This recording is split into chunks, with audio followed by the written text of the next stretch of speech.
Good morning, everyone, and welcome to Tuesday morning. It's Stephen Whiteside here from theuptrend.com. In the pre-market this morning, stock index futures are currently above fair value, but they're not doing much to erase yesterday's big losses. So we do have some bidders in the pre-market. Now, we don't have any major economic numbers coming out in the pre-market this morning. We do have the JOLTS job openings report for January coming out at 10 a.m., and that could certainly change the direction of the market. There is one stock in the news this morning. That's Delta. Delta is guiding lower, and it was down over 5% yesterday. It's down another 10% in the pre-market on Tuesday morning. Now, just a reminder, if you have not been systematically taking money off the table as the market's been falling, whether you're long the VIX, short Bitcoin, long any of the bear ETFs, or short stocks, or you bought put options, whatever you did to take advantage of this falling market, make sure you've locked in some profits. If you haven't already done so, do it today. You do not want to completely liquidate a position. Always leave some money on the table. We don't know how low the market is going to go right now. It could bounce from here. We're very oversold at the moment, but I don't think that bounce is going to create a new uptrend. It's just going to bounce and then head lower in the not so distant future. So take this seriously. This is a business. Take some money off the table on Tuesday morning if you have not already done so. Now, Trump has basically declared war on the rest of the world. Well, specifically the U.S.'s biggest allies. Typically, when war is declared, there is one sector of the market that usually does really well, and that's aerospace and defense. There's nothing to gain here in this economic war. And now that they've stopped, supporting Ukraine, these particular companies were the biggest beneficiaries of that because their products were being shipped to Ukraine. Ukraine did not get a lot of cash. It was mostly military goods, and it was old military goods. So everybody was excited that the U.S. was going to get to replace the old equipment with new equipment. That's probably not going to happen right now. And certainly when, allies are looking to buy new military equipment, the U.S. is probably the last place they're going to go to look at the moment. So this sector, as we roll into a recession and possibly a depression, this sector might be the one that is hardest hit going forward.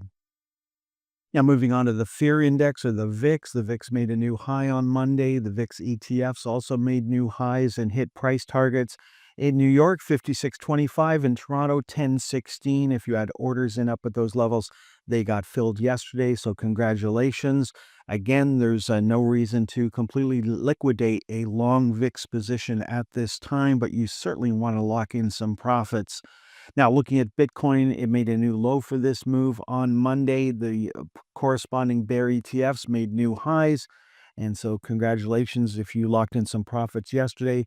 And this particular ETF, look at the nice open gap over there, and that's where we stopped at the moment. So we may be putting in a bottom here for Bitcoin. We'll have to wait and see. Certainly, there's no expected change in trend on Tuesday. Now, two stocks that didn't do well yesterday, both Mara and MicroStrategy rolled over.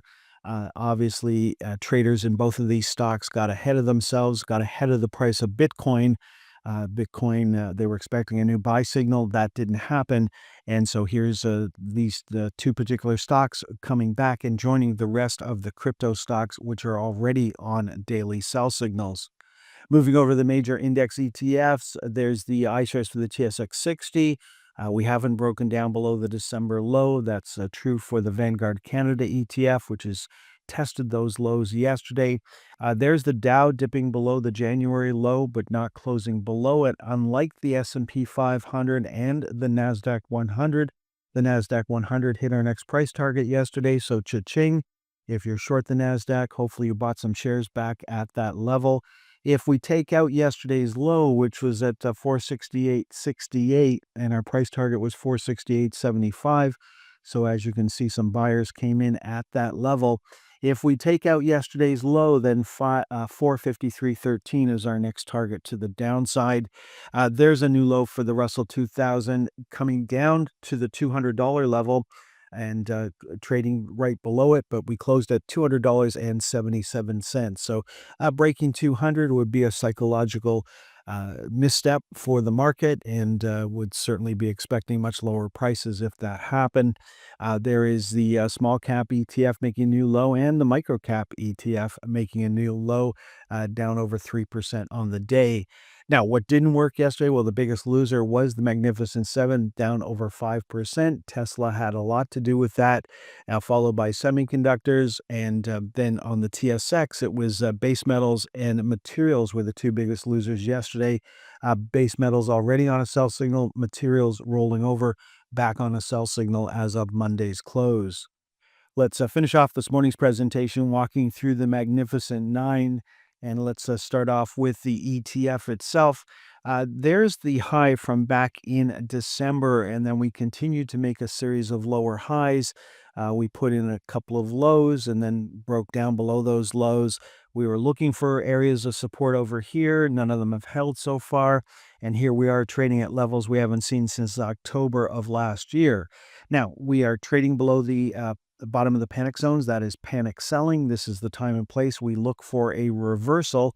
The first sign of a reversal is going to be a close above yesterday's high, and we're certainly not seeing that type of activity in the pre-market this morning.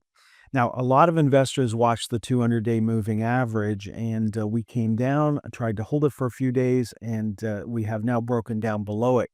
Now, look at what happened last summer. We did come down to the 200-day moving average and bounced very quickly. We are not bouncing at the moment.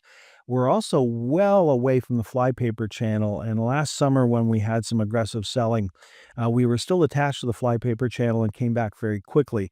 This time around, we're not doing that. And so, if we do start to turn around, if we do start to close above yesterday's high, then we would expect to move up to the flypaper channel to be the top for a move, the first move up, if the market wants to start to recover at this time.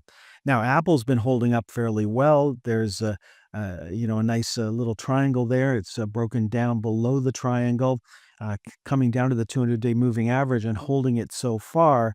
What didn't hold it? Well, Amazon has started to break down below it. Broadcom is holding at the 200-day moving average.